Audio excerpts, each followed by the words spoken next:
AP fibre net దివాళా అంచున ఉందని కార్పొరేషన్ చైర్మన్ జీవీ రెడ్డి తెలిపారు. సంస్థలో భారీ ప్రక్షాళన చేస్తున్నామని, గత ప్రభుత్వం అక్రమంగా నియమించిన ఉద్యోగుల తొలగింపు, ఫైబర్ నెట్ ప్లాన్ రేట్ల తగ్గింపు వంటి చర్యలు తీసుకుంటున్నట్టు జీవీ రెడ్డి వెల్లడించారు. 50 లక్షలకు ఫైబర్ నెట్ కనెక్షన్లు పెంచడమే లక్ష్యంగా పనిచేస్తున్నట్టు ఇవాళ వెల్లడించారు. గత ప్రభుత్వంలో ఉద్యోగుల వేతనాలు 10 రెట్లు పెరిగినా ఆ మేరకు కనెక్షన్లు పెరగాల్సి ఉండగా 5 లక్షలు తగ్గాయన్నారు. గత ప్రభుత్వంలో జరిగిన అక్రమాలపై విజిలెన్స్ విచారణ జరుగుతోందని, నివేదిక వచ్చాక పూర్తి వివరాలు వెల్లడిస్తామని తెలిపారు. పేద మధ్యతరగతి ప్రజలకు తక్కువ ధరకే కనెక్షన్లు ఇస్తామని జీవీ రెడ్డి అన్నారు. ఈ సంస్థ యొక్క ముఖ్య ఉద్దేశము ఇంటర్నెట్ సేవలు కావచ్చు, కేబుల్ కనెక్షన్ కావచ్చు, ముఖ్యంగా మధ్యతరగతి పేదవారికి తక్కువ ధరలో, అది కూడా గ్రామీణ ప్రాంతాల్లో, ఎక్కడైతే ఆ గ్రామీణ ప్రాంతాలు కావచ్చు, మారుమూల గ్రామాల్లో ఉన్నవారికి కూడా తక్కువ ధరలు అందించాలి.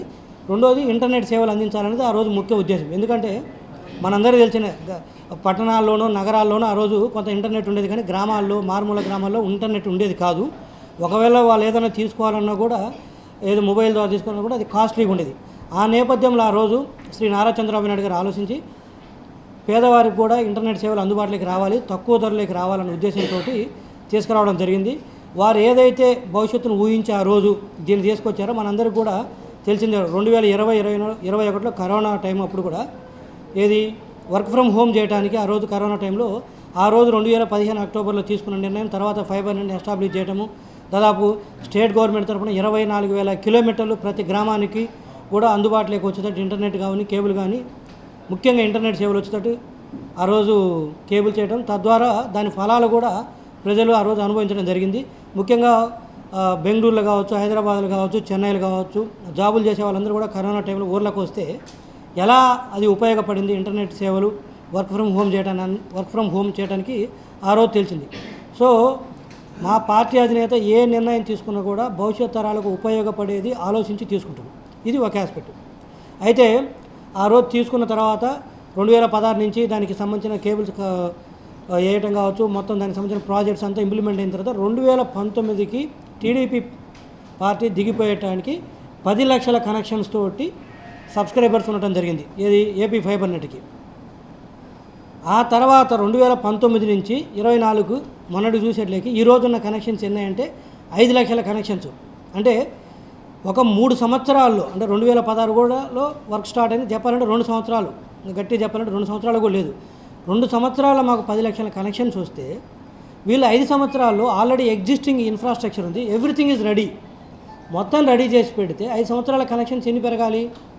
30-40 లక్షలకు పెరగాల్సింది పోయి 10 లక్షల కనెక్షన్స్ కాస్త కూడా 5 లక్షలు పడిపోయింది. ఇదొకటి. రెండోది ముఖ్యమైన విషయం ఏంటంటే, ఒక రకంగా చెప్పాలంటే ఈరోజు ఈ సంస్థ in the verge of insolvency, అంటే దివాలా అంచులో ఉంది ఈరోజు ఈ సంస్థ పరిస్థితి. అంటే ఇది వెరీ అన్ఫార్చునేట్.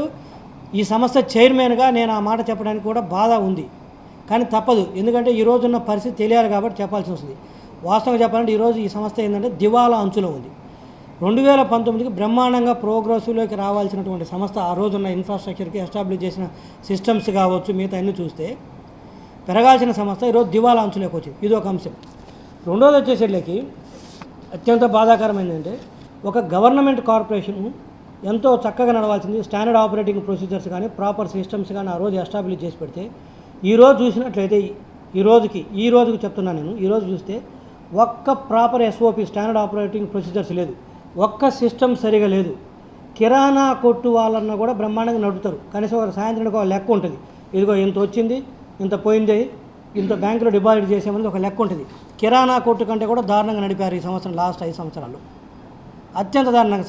అత్యంత దారుణంగా నడిపారు. నాకు తెలిసినందుకు భారతదేశంలో ఏ ప్రభుత్వ రంగ సంస్థని ఇంత దారుణంగా నడిపినట్టు మనకు లేదు. అత్యంత దారుణంగా మరి ఆనాడున్న ఎండీ గారు, ఆ చైర్మన్ గారు మరి ఏం చేశారో నాకు అర్థం కాదు. విచ్చలవిడిగా అవినీతి అయితే జరిగింది. అది దాని గురించి టూ అర్లీ ఇప్పుడే నేను మాట్లాడలేను, ఎందుకంటే విజిలెన్స్ ఎంక్వైరీ జరుగుతుంది. సో వాళ్ళు విజిలెన్స్ రిపోర్ట్ ఇచ్చిన తర్వాత కంప్లీట్గా మళ్ళీ ఒక ప్రెస్ మీట్ పెడతాను, మొత్తం డీటెయిల్గా ఎక్స్ప్లెయిన్ చేస్తాను.